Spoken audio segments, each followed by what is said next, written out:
Hey everybody, I'm Jack Rita, and this is Battle Language, which is a roundtable discussion on something having to do with the classic Dune board game, 2019 edition from Gale Force 9. I'm joined today by Battle Language series regulars GJ and Melister, as well as Greg Alaka from Future Pastimes. And so I know Greg has grown up with Dune in and around him, although Greg has probably a little bit of a different perspective since he is from the old school of Dune where there wasn't a lot of deal making and bribing that went on in the gameplay. And so it'll be interesting to get Greg's perspective on some of this because our topic for this discussion is why can't allies make binding deals? And just to be clear, for a lot of people, the idea of deals and bribes are completely interwoven, but they are technically separate things. However, allies can't do either of those things. So when you're making a deal with a non-ally, you don't necessarily have to bribe them. Bribes are not always a part of the deal, although they are commonly a component of deal making. But in the game, the rules explicitly state that allies are not able to make these deals with each other, and they certainly can't bribe each other. What's not explicit in the rules, which has come out in various FAQs, and I always like to mention it. But if you do bribe a player, they do not collect that bribe immediately. The bribe goes in front of their shield so that everyone can see that they've been bribed. And then at the end of a game turn, during the Mentat pause, that is when they can collect that bribe. You also can't bribe during the Mentat pause, so you would have had to have bribed before then. But that's kind of how those rules work. But I think that I assume, although I could be wrong, that there was some kind of reasoning behind not letting allies make binding deals. Certainly, bribing your ally, there's all kinds of reasons why that should probably not be allowed. The one exception, of course, is the Emperor, who can give spice freely to his ally. And allies can pay for each other's treachery card purchases and for shipments. They cannot pay for spice dialing unless you're Chome, and the Emperor, of course. And they cannot pay for revivals. But that's about it. I mean, technically, you could bribe on behalf of your ally. I don't think there's anything wrong with that. So if the Emperor, let's say the Emperor is making a deal with a Tleilaxu, and the Tleilaxu is like, yeah, we'll bribe you not to, attack me in Carthage, and the Tleilaxu's ally, the Atreides, is going to pay for that bribe. I don't think there's anything wrong with that, but let's turn to the panel and let's get into what are the pros and cons, what might be broken down and make the game just feel more broken than it does for some people. Some people feel the game is utterly broken, but I certainly don't. But how does letting allies make deals and make bribes and/or bribes, what kind of impact does that have on the game?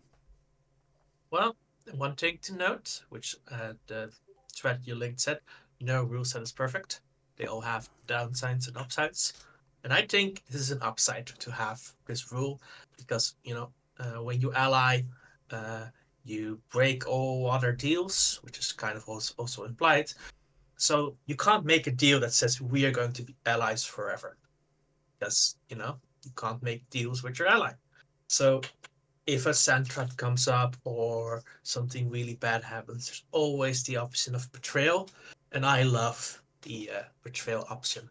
To Yeah, that is pretty juicy when you form an alliance with somebody because you feel like, yeah, we're poised to do it, and you go for it, and it does not work out, and your ally really screws the pooch. They lose their best cards, they lose a ton of their forces, and now you're sort of anchored to them, and they're dragging you down. But then suddenly, oh, in the next turn, there's another nexus, and you can be like, sorry, I'm out, and you dump them.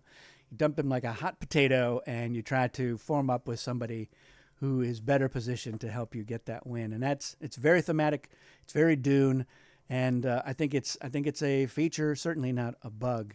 And so yeah, that's certainly one example, Melister, where if you make that kind of a deal, it's really in the long run probably doing nobody any favors, and so it's good to be able to not have to worry about, like, I can't guarantee that we'll stay, we'll be together forever.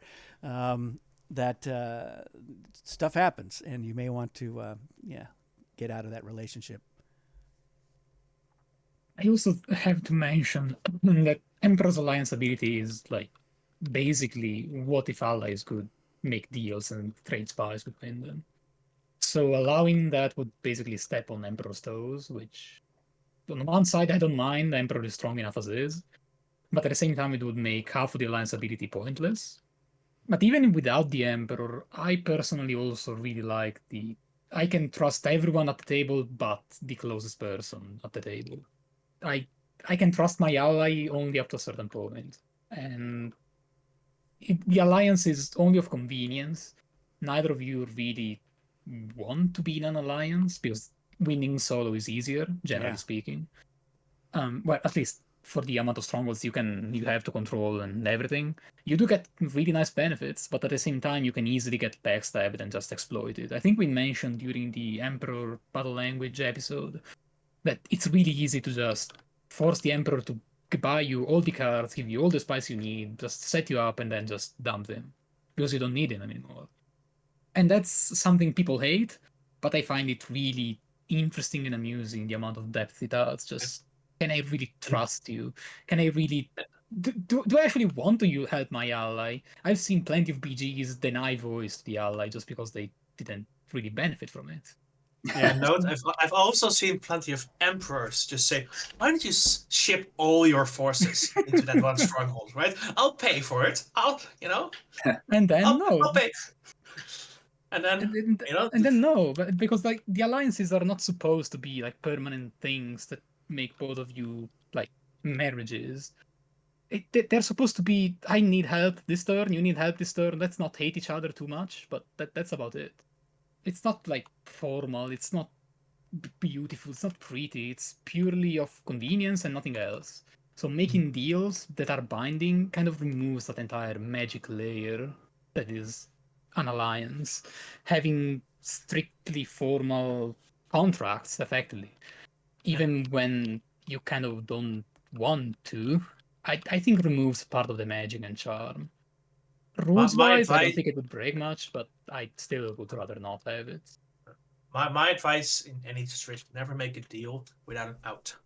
Like, always Mhm. make sure that, let's say you're tradies and you're selling a peak, make sure it is, you know, which turn it is. Make sure that if you have a deal to revive a leader, make sure it's clear it's the first leader that's being Yeah, revived.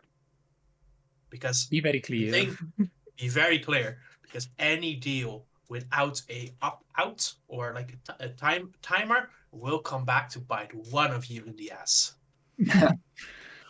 Something that And I have seen people a little confused about is the idea of a pre alliance deal, where they think, oh, all right, I know that we can't make a deal while we're allied, but the Nexus comes up and Mhm. you're talking to the Emperor, and you're like, all right, we should form an alliance, but before we do, let's make this formal deal.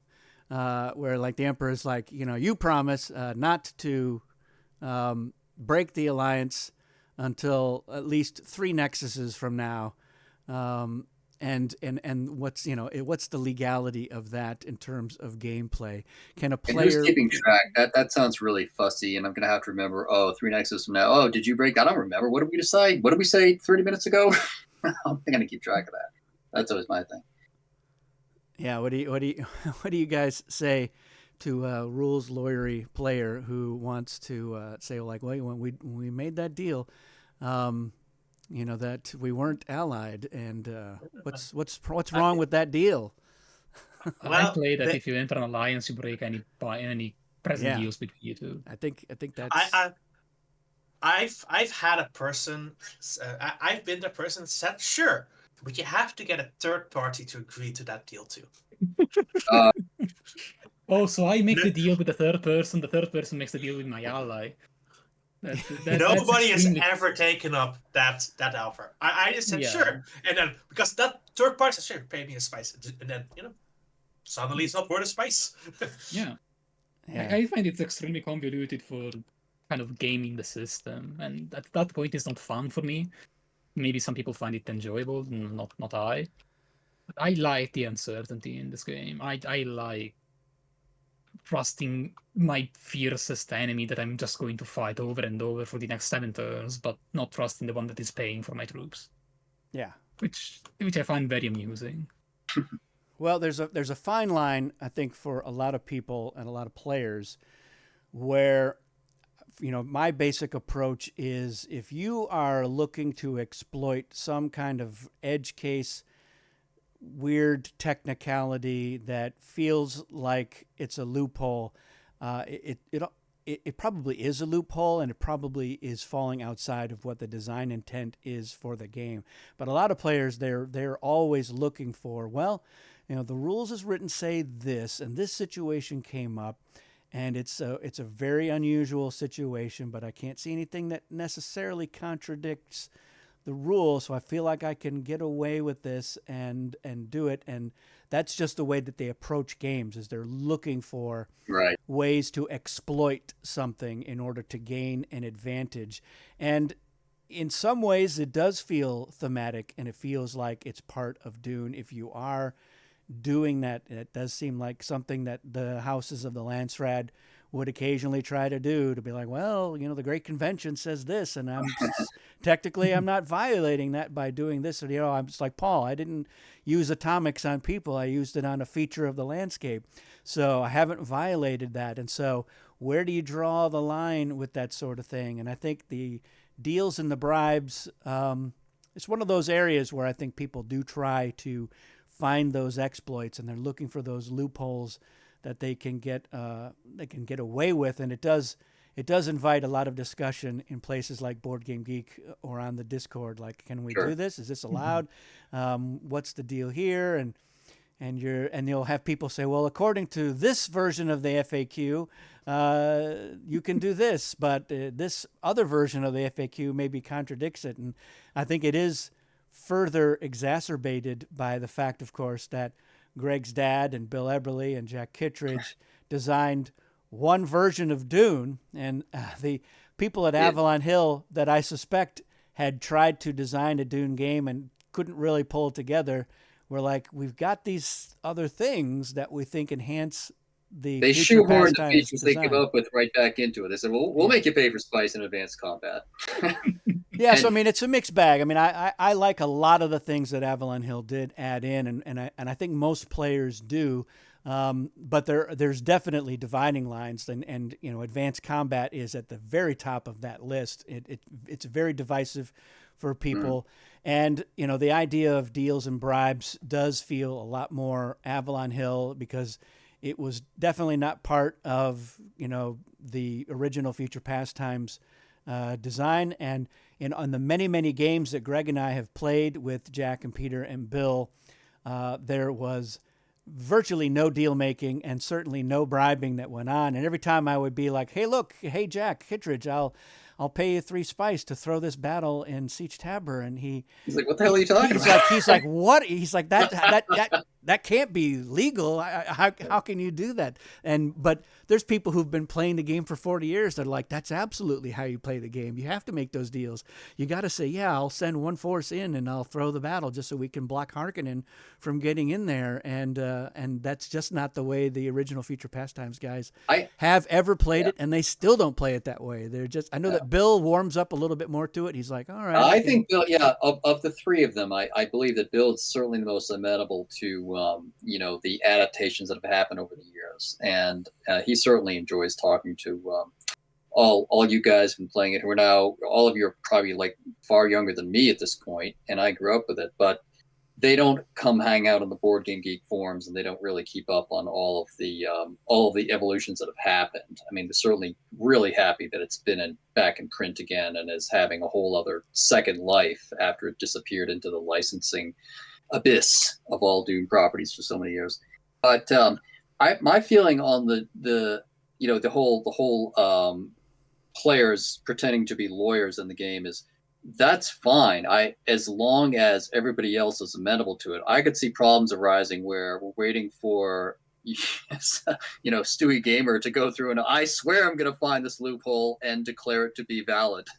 Just give me 35 minutes while I paw through this other FAQ.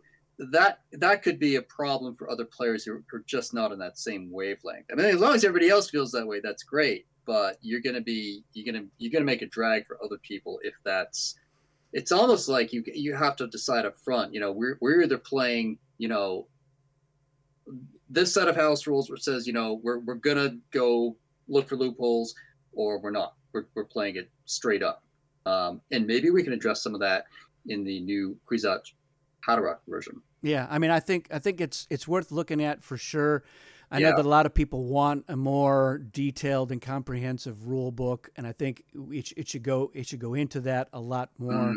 And I think it would definitely be something that we would want to look at if we ever did an official second edition, where we can say, all right, we're gonna settle on this is the rule set, and this is how deals and spice bribes work, and this is how mm-hmm. throwing battles works, and just the official rules for these sorts of things. But I think again you're looking at that balancing act of making sure that you try to clarify as much as possible, but you don't necessarily want to box people in and say you can't be creative with certain kinds of deals and whatnot. I think we want to be very mindful of that sort of thing.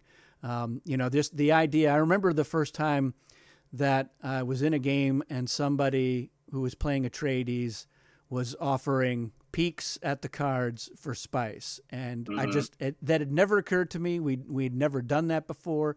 And I was like, is that allowed? I've been playing Dune for 15 years and I'd never seen anybody do that. And I was like, I guess that's all right. I was like, and that just, my mind was like, there's like so many new possibilities. And I was like, oh, this is kind of interesting. And I was in a game recently where I made a deal with the Tleilaxu because I had, in the trader draws, I was dealt Gurney Halleck. And so I didn't want to keep Gurney because I think I was also dealt like Stilgar or Feyd-Rautha. And I was like, I know who I want to keep as my trader, but the Tleilaxu are in the game. And so I put Gurney back in and I kept Stilgar, whoever it was. And but then as the game started, I made a deal with the Tleilaxu and I said, look, I will give you free peeks at the deck for the rest of the game. Provided standing order. Yeah, it was just like for the whole game. And the idea was if we ever got into an alliance, then that would have to be renegotiated. But I wasn't anticipating ever allying with the Tleilaxu. And so I was like, yeah, you get to look at all the cards up for every auction. And you never call Face Dancer on Gurney Halleck. And if he's ever in the tanks, you give him back to me for half price. And that's a standing deal. And they took that deal. They were like, hell yes, I'll take that deal.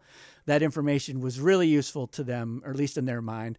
And so I had a safe leader, and didn't have to worry about, if the Tleilaxu ever drew Gurney, they were just going to have to try to unload him at the end of the game turn and try to get somebody else. But I was like, all right, I got a safe leader, and I can always revive him for 2 spice if he gets killed. And I just used Gurney in every battle I could for the rest of the game. And so, it would never have occurred to me to try to even make a deal like that very early on. Now, the benefit here, of course, is that deal, if we did get into an alliance with the Tleilaxu, that deal has to go away. However, if I'm in an alliance with the Tleilaxu, I'd probably show them the cards anyway. I mean, I know that there's some people who are like, I know that you're my ally, but I'm not going to show you. But most of the time, you're like, yeah, my ally can look at those cards. And I could probably get Gurney for free. So it's an even better deal, I think, for us, certainly for the Atreides in that circumstance. So although he could call, at that point, he could call Gurney as a Face Dancer, which is a trick that I have pulled on my ally in the past. So, but yeah, Melister, what are you going to say? But on the flip side, you also have to remember now, other factions like the Emperor, they might think, hey, if I ally the Tleilaxu, not only do I like get free leader vibe, but I also get to share the 3 peaks of that he gets with the tradies. Yeah, and I'd made part of the deal that he couldn't sell that information, and Right. he couldn't give it to anyone. But I did say except for your allies. So I was like, look, if you get into an alliance, fine, you can give that information to your ally, and I wasn't too worried about it. I was more concerned about being able to. Because we had to hearken in and the Tleilaxu in the game, and I was like, oh, nobody's safe, and I know they're going to pick all of my leaders if they can. So I felt like having that, and it did work for me for a long time. I mean, Gurney I used him in every single battle that I could. He got killed a couple of times, but I was able to get him out, immediately. So it was a pretty good deal for me. And I was like, the Tleilaxu, they're not going to be wealthy for a couple of turns. So even though they've got the card knowledge, they're not buying anything, and which was true. So they didn't really buy cards until like turn 4. And I played Tleilaxu yesterday. I couldn't buy any cards, so I mean, when we go 4 turns, I had to leave early. But I also drew my own guys like 4 times, so that's a hard about TTS. Great. I've got my own face dancers, I am going to tell people who ever play Atreides, be very careful about the peaks you sell, because if a faction sees Atreides bid 5 or 6 spice, like half their spice total, on a poison weapon, then that faction knows you don't have poison weapon. Yeah. Or it's got a really strong card because maybe there are no snoopers around or whatever. So yeah, be very careful. You can give a lot of information by just paying what you want to pay, if people know what the card is. Yep. Like if you have sorry. Like if you have a shield and you see Atreides bid 5 spice on a poison weapon and he doesn't get it, that's important. Whereas, for example, the Emperor bid 6, then you know my shield will probably protect my leader against Atreides. Yeah. Yeah. Be very careful. So getting back onto the topic at hand, I wanted to mention what Brad Johnson has said in a Board Game Geek thread specifically about why can't allies bribe. And he talks about, and Brad has been running the WBC Dune tournament for some time. He was a winner back in the past, and he's been playing Dune since early Avalon Hill days. So he says, in a tournament play over a couple of decades, I found that it was much too easy for all players to consolidate spice in the hands of whoever needed it to stop someone else from winning. So he introduced the rule that bribes were not actually picked up until the end of the turn. And this is something that he's like, other people have maybe taken credit for that rule. He's like, and whatever, he's like, great minds think alike. More than one person saw the need for that sort of a rule. So, and that's certainly, I think, a good point that, if you could just freely give spice to your ally, that maybe changes some things. I mean, it is mitigated, I think, to a certain extent that that if you're like, all right, my ally needs to ship 10 forces down. If I've got the spice, I can just give it to them, and or not really give it to them, but I can pay for it. But certainly the making bribes as something that you can't collect immediately seems an imperative rule. Because it does make gameplay a little bit ridiculous, and it tends to make the game, I think, a lot longer, since you can solve a lot of your problems with money in the game. And I think that tension of making sure that you have enough spice at the right times is central to what makes Dune an interesting strategy game, because you can't just say, oh, I'm going to spend it all and then someone will just give me some more, and I can do this and I can do that. You have to be very mindful about, if I'm going to bid 5 spice on this card, I'm only going to be able to ship 3 forces, and then I can't spice out for playing advanced. So all of these things become factors that creates a domino effect, which I think is good. I think players need to think about, I really could use a different weapon here. They know I've got poison. If there's a chance I could get a projectile weapon, then now I've got an X factor in that battle that I know that we're going to have. But it might be worth more to me to be able to ship 2 more forces and be able to spend a spice or 2 to spice style.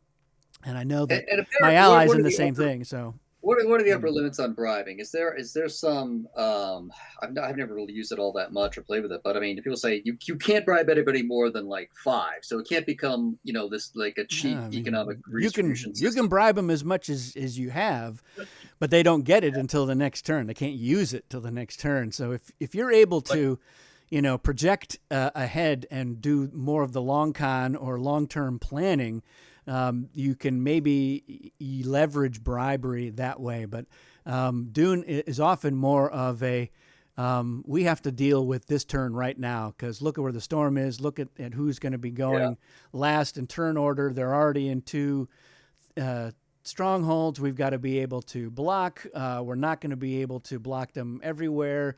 So somebody has to have the wherewithal to be able to send a huge force into Carthage or whatever. So you're dealing with the here and now more often than not in Dune, and the bribery doesn't necessarily. It's not an effective strategy. I think most of the time it'd be like, all right, 2 turns from now we're going to be able to make use of all of this spice that I'm giving you now that you can't spend anyway. I am going to preempt some comments. There is one limit on bribes. That is the Chome inflation token. True. So the Chome faction has the ability to play an inflation token at the end of a game turn during the Mentat pause, and that will have an effect on the following 2 game turns, depending on which side of their inflation token is face up. So one side is a double the Chome charity, and the other is cancel the Chome charity. And when they've got the double Chome charity face up, as long as that one is face up, no player can bribe another player.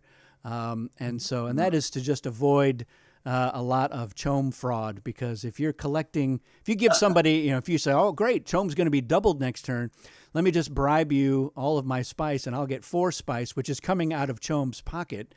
And maybe a couple of us can do that, and that way they won't really get anything. That's what it's meant to curtail. Mitigate. Yeah, so that there's not as much of that. Do note that because he has to place the token in Mentat, and you can't bribe during Mentat, it means you also can't preemptively make a deal with Chome or say, oh, Chome is. You see Chome thinking about it, and then you can just do some shenanigans. No, it's he places it in Mentat, and there will be no bribes next turn at all if it is face up. So it means you also can't do it like next Ment. No, it's literally you have to wait 2 full Mentats, as in the Mentat where you place the token, and so it's 2 whole turn and a whole turn no bribes. You can still make deals though. People underestimate. You can still exactly give people IOUs or share information or agree to throw battles, or yes, I won't kill your leader, or I promise to kill your leader, which is a deal that the Tleilaxu often makes. Please kill my leader, and I'll do this, that, or the other thing for you. And so those are fine. And and it's not a spice bribe if the Tleilaxu are like, I'll give you a revival, I'll revive your next leader for free. It's a spice savings. And they're really the only ones that can do that. So the Emperor can't offer discounts and to whoever, and the guild also can't say, hey, I'll let you ship for half price. They can't do that. The best that they can do is a rebate. Unless you're playing with homeworlds. Yeah, well, yeah, you got that. You're playing with it. Yeah, there's an exception to every rule, just about. And Greg and I are partially to blame. But yeah, normally the guild can say, I'll give you a rebate, as long as they can bribe. They're like, if you ship 10 forces, I'll bribe you back some or all of that. But again, it's a bribe, so you're not getting it right away, but you'll have it for the next turn. So it's just like getting a big tax refund. Yeah. You shouldn't have paid the government all that money all year long. But that's another interesting way that you can make a deal, as long as it's not with your ally.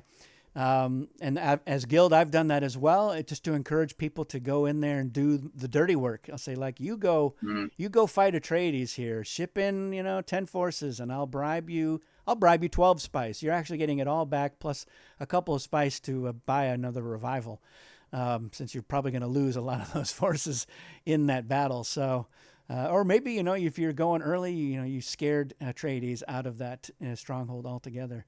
So yeah, it's enough. So yeah, so who's DJ's digging up Amal, everyone's favorite card. That was me digging it up. Oh yeah. Note that because Amal is one of those cards that came out like after the Bribe rules in place. If you ever see Atreides make a really weird deal where they bribe 5 spice to one player and then that player bribes them back 5 spice, you can kind of assume that player just bought them all. Yeah.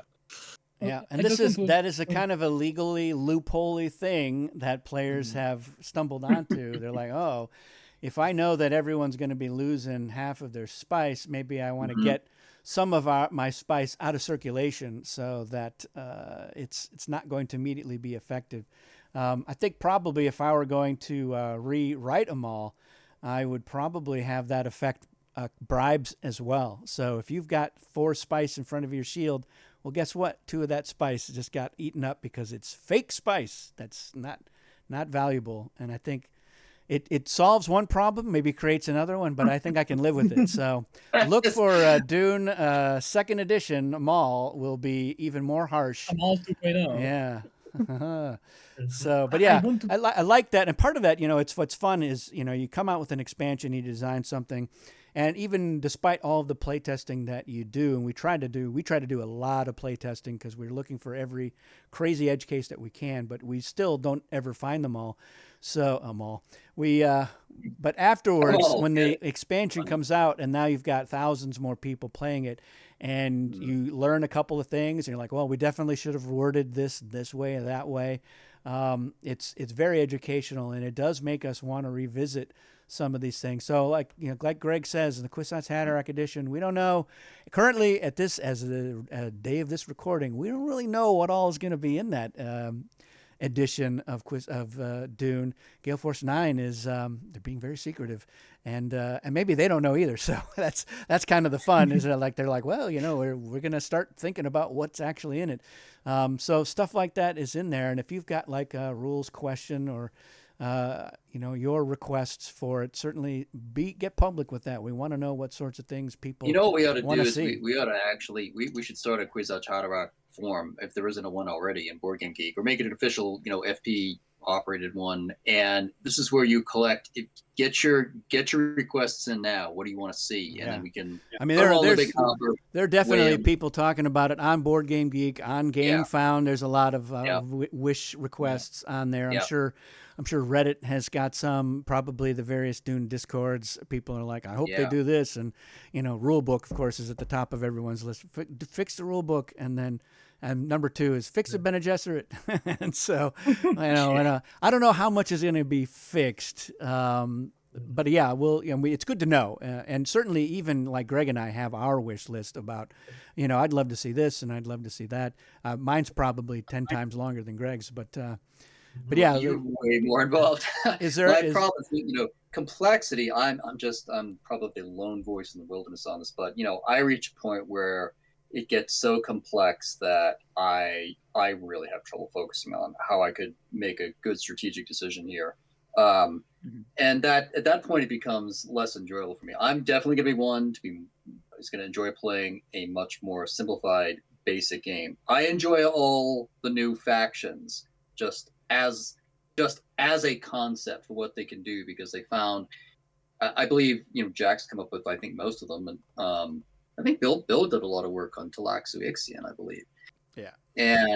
But what it did is it found any unexploited area of the game and took it right out of the books. This is what this house did, or this faction did, and inserted it into there's never a dull moment now. Not that there were many before. Now there really aren't any. But I just worry about complexity creep, and maybe that if I had one big wish list for Kwisatz Haderach, which again I don't know how to pronounce, however you guys want to pronounce it. And in my opinion, surprisingly, the expansions, they add less powerful factions, which makes the game more balanced to play in a sense. Because they are, I think Jack did learn a bit about over the years, and everybody else have designed to make a more fun and balanced faction to play with. some people disagree. They all want the faction that they're playing to be as powerful as the BG voice. But Yeah. you can't have it Yeah, all. you're never going to please everybody. So not to get too far off topic, yeah. because I think we could spend hours and hours on just about any tiny little facet of Dune. Mm. So it's easy to start creeping into other topic areas. But in terms of getting back to the central issue of deals between allies, I mean, I think for me, I fall on the side of, I think the current approach is the right approach. I wouldn't want to change that. So I don't anticipate that's something that the Kwisatz Haderach edition is going to address. If anything, they'll try to clarify certain things in that rule book, but I don't think that rule would change. I know that Bill mentioned in the last published FAQ that they recommend the bribes be an advanced game only thing. I certainly don't agree with that. I think it works fine in basic. I think part of the reason that he recommended that was just because basic, he still has a strong sense of ownership over basic rules. Basic rules were their rules. It wasn't this is the basic rules. It was these are the rules. And the stuff that Avalon Hill originally introduced was all considered optional rules. And I would say let's consider bribery as an optional rule, not necessarily basic or advanced. I would like to see a second edition have just one rule set, and that's how the game is played. A nice little hybrid of what you get from basic and advanced. But for now, I would anticipate that the comprehensive rule book will have a lot more information about deals and about bribes, and we may characterize that as an optional thing, but not say that it's only for advanced play, because I think even in basic, deal making and bribery is not only more interesting to the gameplay, but can be a critical component of playing the game well and getting the most out of that experience. So stuff like bribing Atreides for peaks and bribing somebody to do your bidding or to throw a battle for you. These are all elements that are, I think, just as important in basic gameplay as they are in advanced. So that's where I would fall on that side of that controversy. But I would also say, yeah, we think that allies will still continue not to make binding deals. They've got their own little informal deals, and they're in the same boat to a large extent, trying to win in 4 strongholds, helping each other pay for stuff. That's the sort of a binding thing. So I'll give you an example here. If I'm the Bene Gesserit and I want to bid on a card, I only have 4 spice. I need my ally to say, yeah, will you pay 2 more spice if I bid up to 6? If they say yes, that's a binding deal. At the end of the day, they can't be like, psych, I'm not paying for it, because you wouldn't be able to bid 6 unless you were getting that 2 spice from the ally. So this is an area where what about the case of your ally? Let's say the BJ is the ally with the Emperor, and everybody assumes, oh, the Emperor's loaded. He's got 20 spice in his shield. But what if it suddenly turns out he actually didn't, or he made a mistake, or what? I worry about, like that. That feels to me like a broken part of the game, because you're relying on 2 parties to have accurate information about what their resources were, but for whatever reason, the ally can't uphold the deal, and the BJ bid 6, they don't have it. It's like, margin call. What do you do then? Yeah, I mean, technically speaking, they cannot bid 6 if they don't have 6, and if they are relying on the ally, you have to take the steps to say, hey, do you have that? When in the case of the Emperor, they have to just say, do you have the spice, so that that you would be giving me, and then I would be giving you back. We do it as a shorthand. They just have to show that they have the spice. You don't technically have to go through the motions of, like, here, I'm handing you 6 spice. Now hand the 6 spice back to me. I mean, technically that's what's what's happening, but you don't have to go through those motions. It's just it's bureaucracy to actually physically move the spice. The Emperor just has to They just have to go here. Audit- Here's 6 spice. audit You can himself, see it. yeah. Exactly. They show everybody, see it that I have it. Great. Now it Right. goes in there. At a certain point, I think in our gameplay, we just say, "Do you have 6 spice?" And he goes, "Yeah, I've got 6 spice." Yeah, yeah. That's Right. I got Of course they do. I got I'm the 6 guild, spice I'm 4 limited. times over. So they're like, Yeah, "Okay, exactly. great. We trust you on that one." So, but yeah, I mean that's an example of what would technically be a binding deal if you're really distilling down what's going on. You can't do that, and you can't leave your ally out to dry. You have to say, when they say I want to bid to 6, you have to say right then, I could give it to you, but I'm not going to, and you just have to either Right. bid 4, and that's it. I need that 2 spice, or I just don't want to give it to you because I'm hedging my bets. Whatever the case, you don't have to tell them why you're not giving them the 2 spice, but you do have to tell them, in all honesty and bindingly, that I'm not going to sub your bid. I'm not going to give you that extra spice. And so that's a thing I think players need to understand, that it doesn't really, in terms of the rules, it doesn't count as a binding deal that you've made with your ally illegally, but it is a part of the rule thing that you can't make that bid. You can't send 8 forces into Arakeen and have and then have the guild say, well, I'm not helping you pay for that, or I'm not giving you the discount, and then you have to pay it. You're like, oh no, now I have to pay full price. No, what happens is you say, well, I can't afford to do that, and so let's rethink this. But really, what you should have done is come to an agreement beforehand and just say, hey, I want to send 6 forces down. Are you going to help me out? And the guild say yes or no. The spice needs to be pre-committed. It needs to be stacked out there and said, this is allocated. It's pre-allocated. If you actually do ship those forces down to Arakeen or whatever, there it goes. It's prepaid, loaded. Well, unfortunately, Greg, I've had this situation happen where then somebody else goes and says, I'll Kurama the Emperor's ability to give that money to the ally. And then the ally says, I don't have enough space.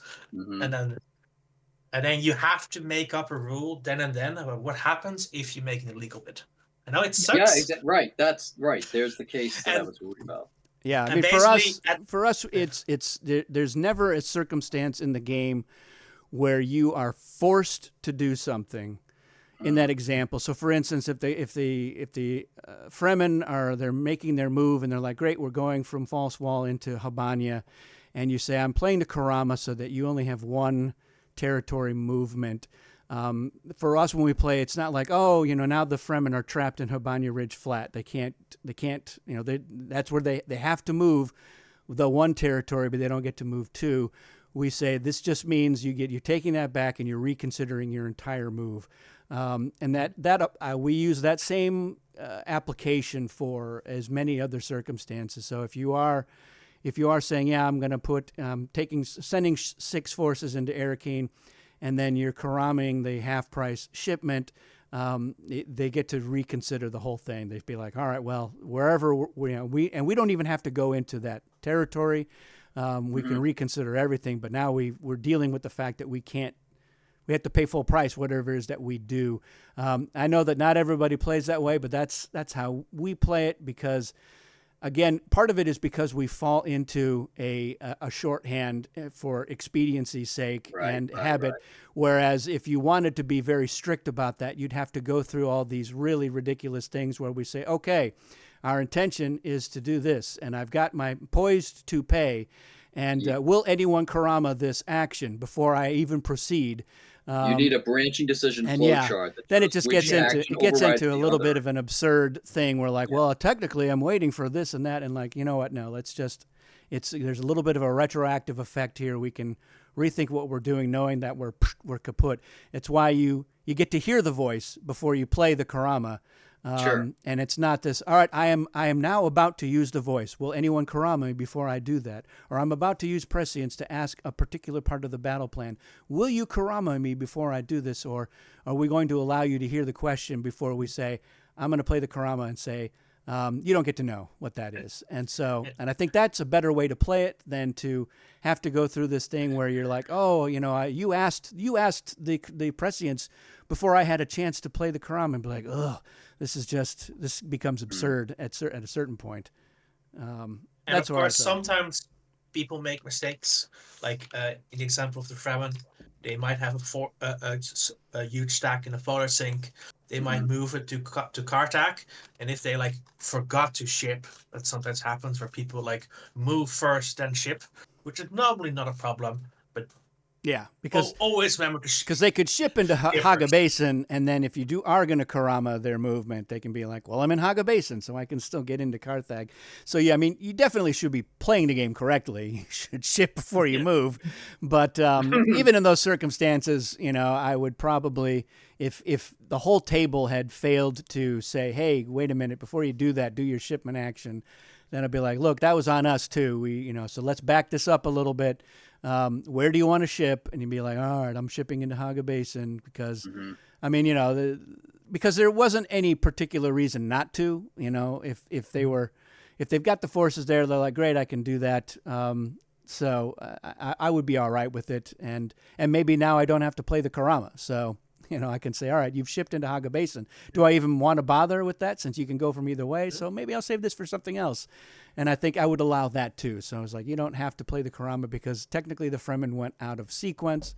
So let's try to salvage this the best way that we can without, trying to punish everybody for, a silly bit of business. And basically, to circle back to that illegal bid thing with the BG, for example, and the Emperor being allied, just say, we'll restart bidding, except BG cannot bid now. Let's redo it. Whatever your group will, whatever terms your group will agree to. I think that's probably. I mean, again, we're here to have fun. Presumably, at least most of us are. We're trying to have fun playing this game. And if it's a procedural hiccup, like, well, I should have done this, instead I did that, and sorry guys. Do you want to deal with it the best fun, you or can. do you want to be right? Yeah. Yeah. So I think that's going to be probably pretty good for this one. I know we certainly didn't answer every aspect of it. So if you've watched this, if you've gotten this far, congratulations.